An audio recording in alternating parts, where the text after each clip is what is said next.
Upon the Greeks' victory in battle, they sent a man Phidippides.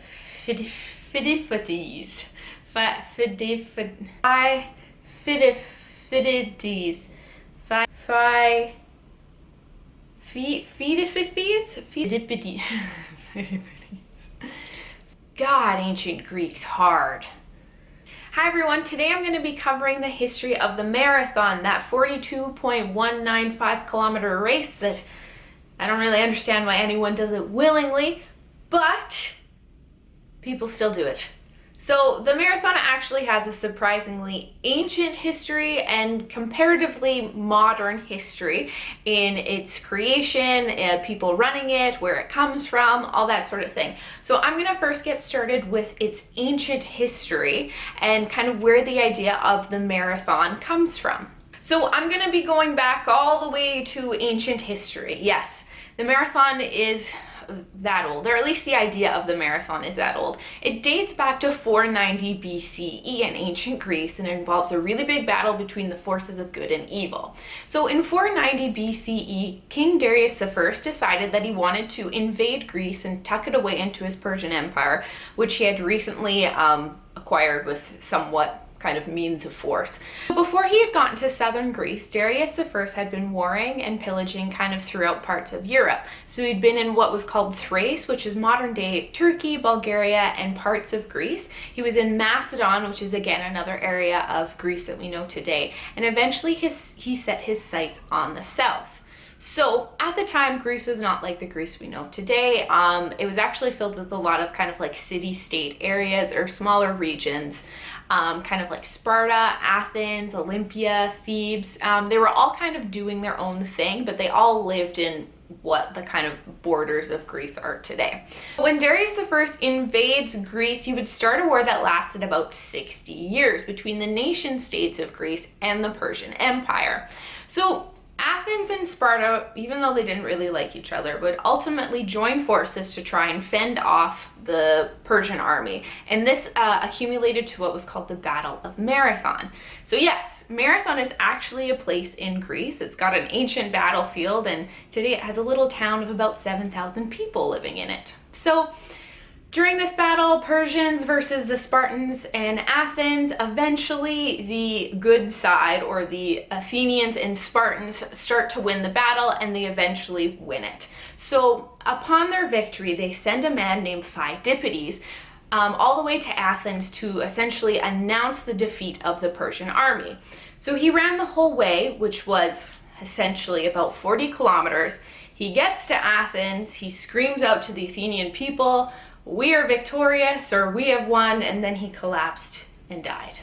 Yes, the story of the marathon comes from a man running for a really long time and then eventually collapsing and dying.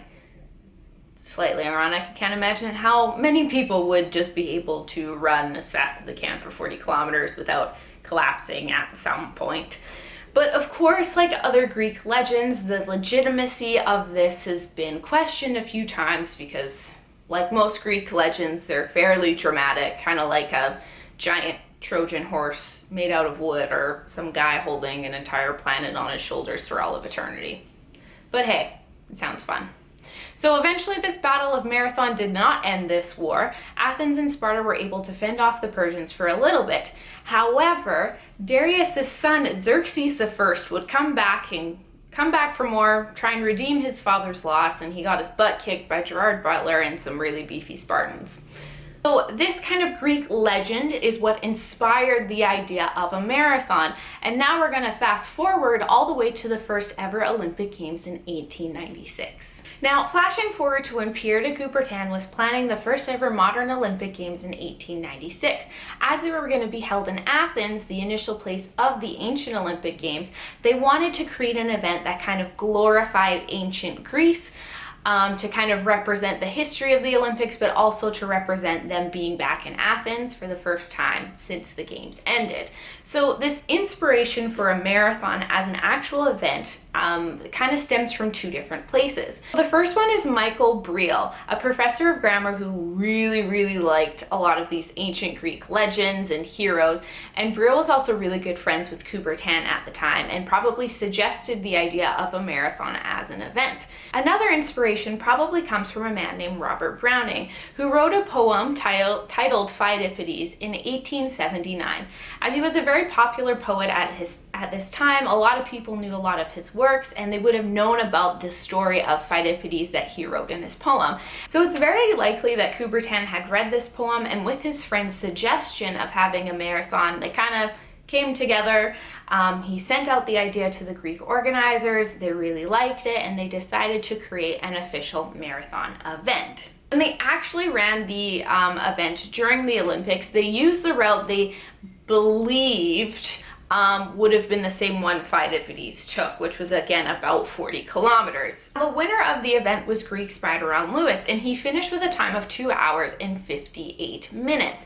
Now, Spiridon became essentially like a living legend in Greece after his victory, and he was praised much like Pheidippides was in his day. Granted, if he actually was real and if he actually ran all the way there.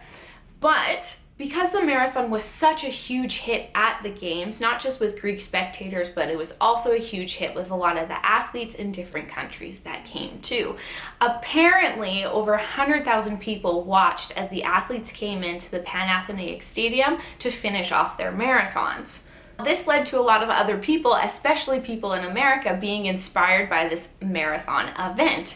So after the first ever Olympic marathon, America loved the idea so much that they established their own in 1897, the Boston Marathon. Now, the Boston Marathon is probably today one of the most prestigious marathons in the world, and it has been run since 1897. Other marathons like the Tour de Paris in 1902, the Yonkers Marathon in 1907, and the London Marathon in 1909 were also really important in making the event popular, and kind of showed how popular this marathon was internationally as well.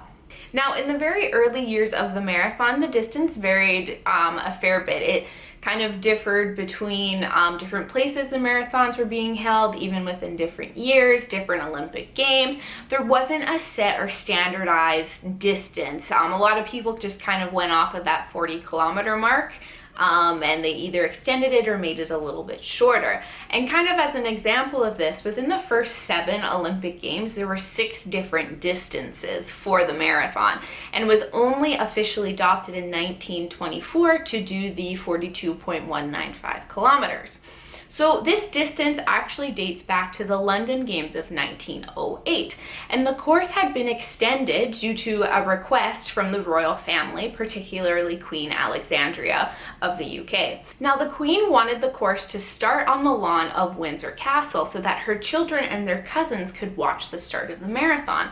And then she also wanted it to finish right in front of the royal box at the stadium where all the marathoners would be coming in to finish. So with the Queen's request, this is what extended the course to the 42.195 kilometers. So now I'm going to get into an interesting kind of events and timeline of the men's marathon and some stuff that has happened during it at the time. I'm not going to get into every single marathon that's ever been run because, well, there's quite a few of them. So I'm going to kind of focus on the Olympic Games and some other really big international marathons that have happened.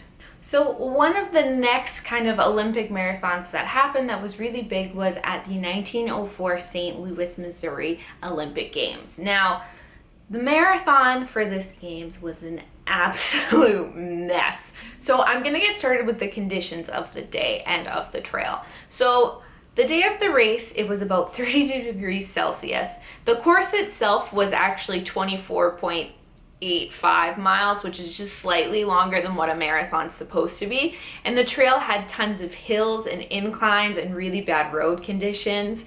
It was basically just a lot of dirt and dust on just kind of like open land. There weren't any aid stations. A lot of the times people were still driving on the road. So when they were driving with their horse buggies or their cars, they were kicking up a lot of dirt, and a lot of it got kicked out the runners. Like probably like the worst, not just marathon conditions, but just like running, like being outside conditions you can probably think of. And these guys had to run like 40 kilometers in it. One of the marathoners, Frederick Lords, did all of his training the night before the games because apparently you can just do that. However, he ended up coming in first place, which is pretty good considering he did all of his training the night before.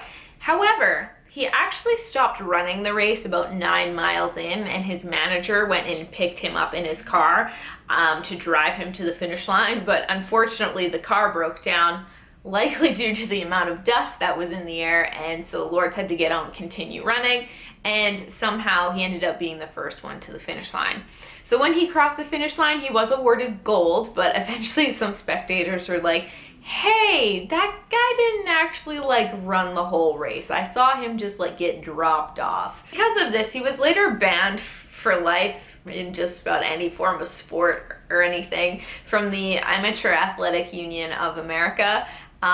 He did end up saying that he pled insanity and somehow got this ban lifted so he still could compete in sport.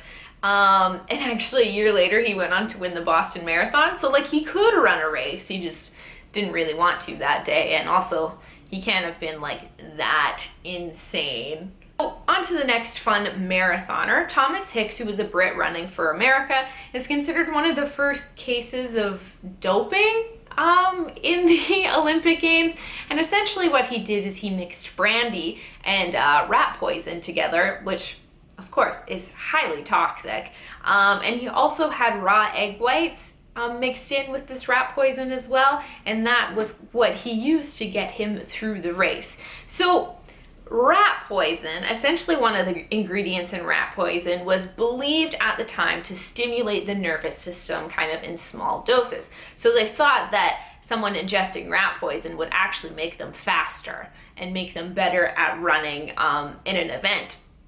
But of course it's not. It's bad. It's very, very bad to be taking rat poison.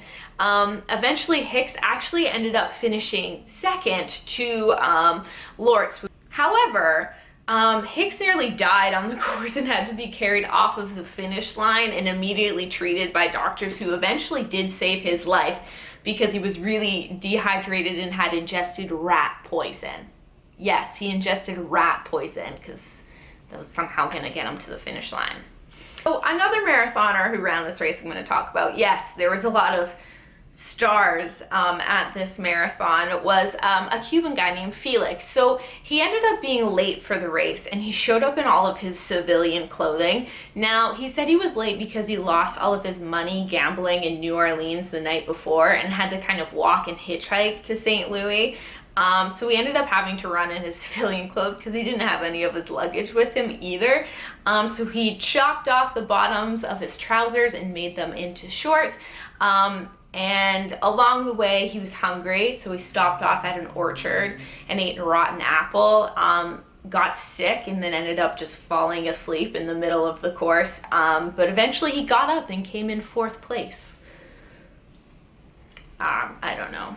Not including the 3 men I just mentioned, a lot of other athletes actually had to drop out of the course due to dust. A lot were collapsing due to dehydration, heat stroke. A lot of them actually ended up in the hospital coughing up blood as well. There was also a few near fatalities too. But all in all, it was a good marathon race. Now on to another seemingly overdramatic marathon at the 1908 London Games. So this one, there's a huge controversy around this game. So the first runner entered the stadium, Dornado Pietri, an Italian, who was a couple minutes in front of the next competitor, who is American Johnny Hayes. So when Pietri came in, he wasn't looking too good. He was kind of stumbling. He looked really dehydrated. He was a little out of it. And eventually he tried to go the wrong way around the course. So officials were able to stop him, try and turn him around, get him to go the right way to finish properly. However, he ended up falling down on the course and got picked up by these officials and coaches and people who were kind of in the stadium and told him, keep going, you're almost there, you only have 1 more lap to go. But he fell a couple more times around the stadium, and he was essentially held up by all these judges and officials and pushed over the finish line for the gold medal and title of Marathon Olympic champion. Now, when Johnny Hayes came in a few minutes later and came in second, they of course launched a complaint nearly right away because you're not supposed to get any form of assistance from anyone when you're doing the marathon or any form of athletics during the Olympic Games. And eventually the International Olympics Committee decided that, yes, Hayes was right. They disqualified Pietri. They gave Hayes the gold medal. Although he was no longer Olympic champion, Pietri became kind of like a really big celebrity runner. There was tons of newspaper articles about him. There was even a song written about him. The royal family offered him a silver cup as well for his service, or I guess his run at the time. At the 1956 Melbourne Games, Algerian-born French athlete Alain Mamoun was kind of an OG of long-distance racing. He competed in 4 consecutive Olympic Games and won 3 silver medals out of those 4 Olympic Games. He also fought for the Allies in World War II, and he represented France internationally for just about tons of different marathons and races from the years 1948 to 1960.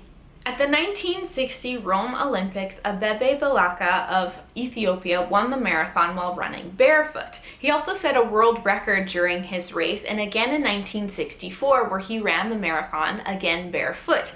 And he became the first ever successful defending Olympic champion in the marathon. And he also did this while running barefoot as well. Apparently, before his first race, he had bought new shoes. He put them on, decided they were too uncomfortable, and then decided, hey, why not? I'm just gonna run barefoot instead, because somehow that is a little bit easier. Now, at the 1972 Munich Games, at the end of the marathon, a runner kind of came running into the stadium to complete his final lap. Turns out he was just pretending he had won the marathon. The fake winner was West German student Norbert Sudhaus, and he was wearing a West German track uniform. And as they were in West Germany at the time, the crowd was losing their mind that someone was coming in from West Germany who was going to win the marathon. So he kind of just started running around the stadium. Eventually, officials figured out that he wasn't actually supposed to be there. So as they were escorting him off of the course, a lot of the crowd started booing. But then the actual Olympic champion, Frank Shorter of the States, came into the stadium only to just hear boos everywhere, which can be a little bit disconcerting. As soon as you come in as the new Olympic champion, you're just getting booed by tens of thousands of people. Eventually he does finish, and he discovers that he is the new reigning Olympic champion, and the people started cheering again as well. So at the 2004 Athens Olympics, with less than 10 kilometers to go, yes, I know that's still like a long run for people, but for a marathoner, they're already like 3/4 of the way through it at this point. The leader, Brazilian Vanderlei de Lima, was attacked by Irish protester Niall Horan. And I'm not talking about the One Direction guy. So Horan physically pushed de Lima into the crowd to kind of get him off of the course. Fortunately, with the assistance of some Greek spectators, Horan was pulled off of de Lima fairly quickly, and Horan was quickly arrested. De Lima would continue, but actually lost his leading position due to being pushed off and having a little bit of an injury, and also having a little bit of a shock, and you're kind of taken out of your race. But de Lima was able to come back, and he earned a bronze medal during that Olympic Games. Now, he was later awarded the Pierre de Coubertin Medal for sportsmanship. Somehow that's going to make up him losing out on a gold medal and getting a bronze. But it's still nice.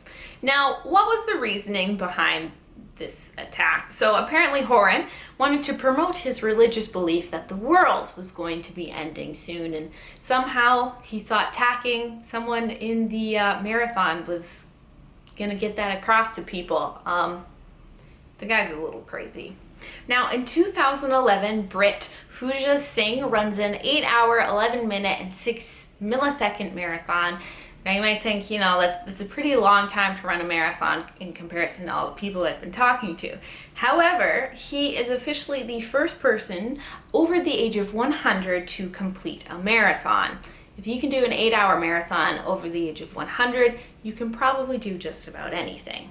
In May 2017, Eliud Kipchoge, Licia Desia, and Zersine Tadis all partnered together with Nike to try and break the 2-hour marathon barrier. So they essentially ran in a Formula One track in Italy, and tried to break this barrier with the help of like a whole crew, some pacers, just trying to beat that 2-hour mark, which is like essentially superhuman.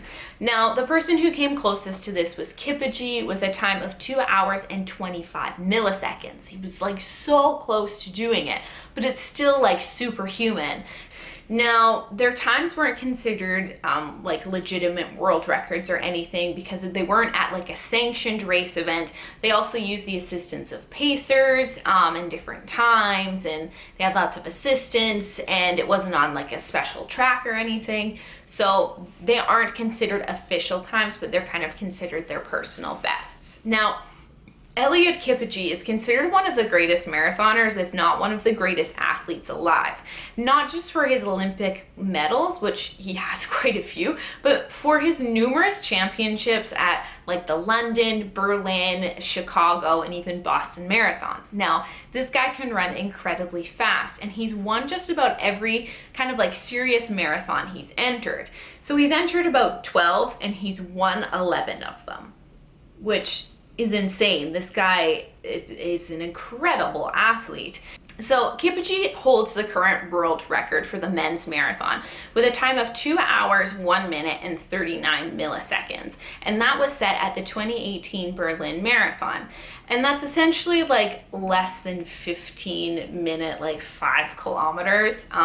He eventually plans to officially break the 2-hour marathon mark, and judging on how he's broken his own personal bests and world records, that's probably pretty near in the future.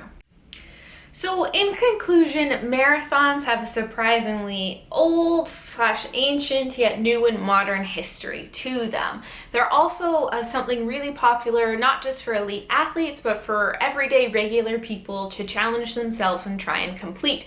And a marathon has become so much more than just representing ancient Greek culture in the first ever Olympic Games. They're now huge international events that get people from all different kind of sides of life together in order to just run. Now, as of today, Ethiopia is probably one of the most successful nations in kind of, your elite athlete stage for marathons, with the next most successful being the States, and then France in third. And that's the history of the marathon. Well, at least half of it. You may have noticed or not noticed that I have not mentioned a single female marathoner or athlete, or really talked about women in all running the marathon. And that's because women's marathons have their very own almost separate history from the men's marathon. And it's very important to the acceptance of women as athletes and women's sport, but also to the equality of women worldwide. And I'll be covering that in a separate video. So thanks for sticking around, everybody. If you liked it, please give it a thumbs up. If you have a comment of some other form of sport history or sport event you'd like me to cover, please leave me a comment below, and subscribe if you want to see more of these. Thanks, bye.